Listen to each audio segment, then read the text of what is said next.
Hi, everybody. Happy Thursday. Welcome back. It's Angie Garza, Director of Professional Learning at ROE 47, and I'm so excited to be joined today by my two special friends, Stacy Dingus, who is our Digital Teaching and Learning Specialist, and Karla Belzer, who is an Extension Educator at the University of Illinois Extension Office. Welcome, Karla. Thanks. Thanks for having me. Absolutely. And so, as we are transitioning into November, this is a time when not only our classrooms maybe become a little bit stressful and chaotic, but also as we kind of venture toward the holidays, that stress is kind of upon us. So, Karla, we're so happy to have you here today to kind of talk about how we can take a self time out and really kind of focus on some strategies to take care of ourselves. So, can you talk to us a little bit in your experience about why that idea of prioritizing yourself, especially now, is so important? Yeah, it's crucial to prioritize ourselves and to take care of ourselves and to take those moments for ourselves, especially when we're feeling the stress rise. I really think that prioritizing that should be at the top of our list. My favorite example is you can't pour from an empty cup. So if our cup is not filled or overflowing, it's going to be really difficult to pour into others and to give to others. So in my mind, it should be at the top of our list to schedule that time in or find those natural times throughout our day where we can do just that, where we can fill our own cups. And there's many different things that we can do to do that that take little time, little effort.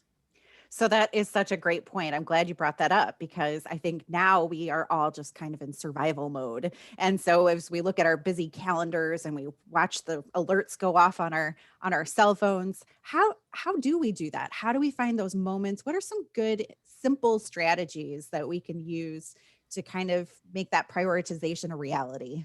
Right. And I love that you just use survival mode because that's what we're doing. And that's what we've been doing in a lot of cases since March.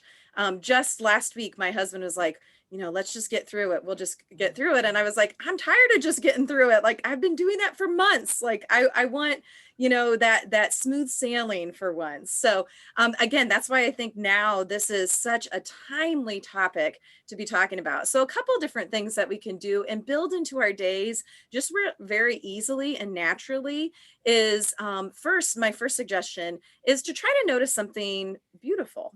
And a lot of times when we're stressed, when we're going in that cycle, it can be really hard to stop and really notice the moment. And this could be many different things, but I would challenge people that when they're feeling getting caught up in that cycle, to just pause for a second and find something beautiful in their environment. And it could be anything.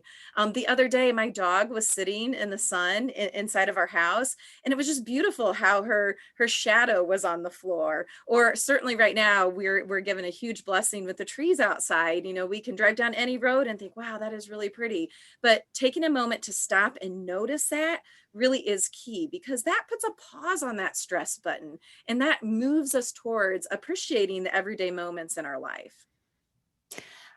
Go ahead. Yeah. I was just going to say, though, that is such a simple strategy that I can even use with driving my son to school. So, are there some other things that you would recommend? Right. Yeah, absolutely. My one of my other go-to ones is just simple deep breathing. Now, a lot of times when we talk about mindfulness meditation, and longer kind of exercises with deep breathing are often mentioned, but it's pretty simple just to remind yourself anytime you feel that anxiety rising or that stress rising, just to pause and take 3 deep breaths in, really trying to notice where you feel them in your body. That simple action connects us to our bodies in that moment and helps lower the cortisol and lower our blood pressure and all those good things. So, whether it's, driving your son to school or in the front of a classroom, or if you're preparing for a really difficult conversation, deep breathing really is a great go to activity when we're trying to take care of ourselves. And we need to remember to do that, right? Because oftentimes after we take a really deep breath in. Sometimes we even let it out with a little sigh, and that sigh can just even be like emotionally healing as well. Mhm. So the third one I just want to talk about briefly is listening. And this is probably my favorite way to connect to the moment, because it's so easy to do. And you can do it anytime, anywhere, really with any situation. So all you do simply is to pause yourself for a moment and just try to listen to what you hear, because so many times in our life, especially when we're really, going and things are chaotic, we tune out those small little details in our everyday life. So you might hear something unexpected, or you might hear, the everyday drone of the furnace, or, the refrigerator humming in the background.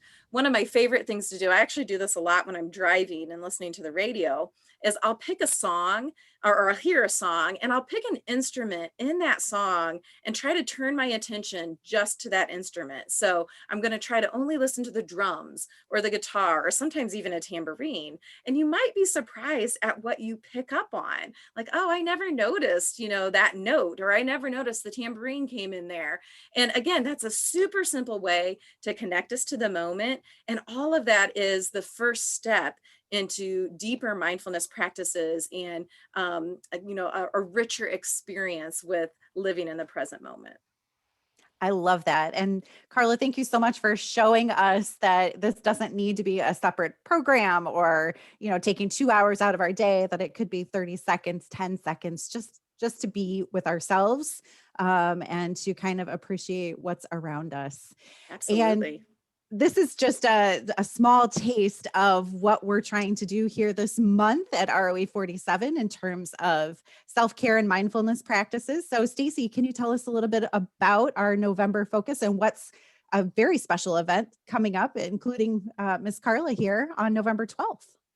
Yes, well, as Angie had said, for the month of November, we're really going to kind of take a step back and focus a little bit on self-care and mindfulness. Um, be paying attention to our Motivational Monday posts on Facebook, where we're going to offer a strategy or a tip or something that maybe you can practice throughout the week when you're feeling a little anxious or stressed. As Angie said, November 12th, we're going to have a self-care hour where we are focusing Miss Karla and then Joe Chap, who will also be doing some chair yoga and some easy strategies that you can implement right there in the classroom when you're having kind of a chaotic day. So we're excited about that.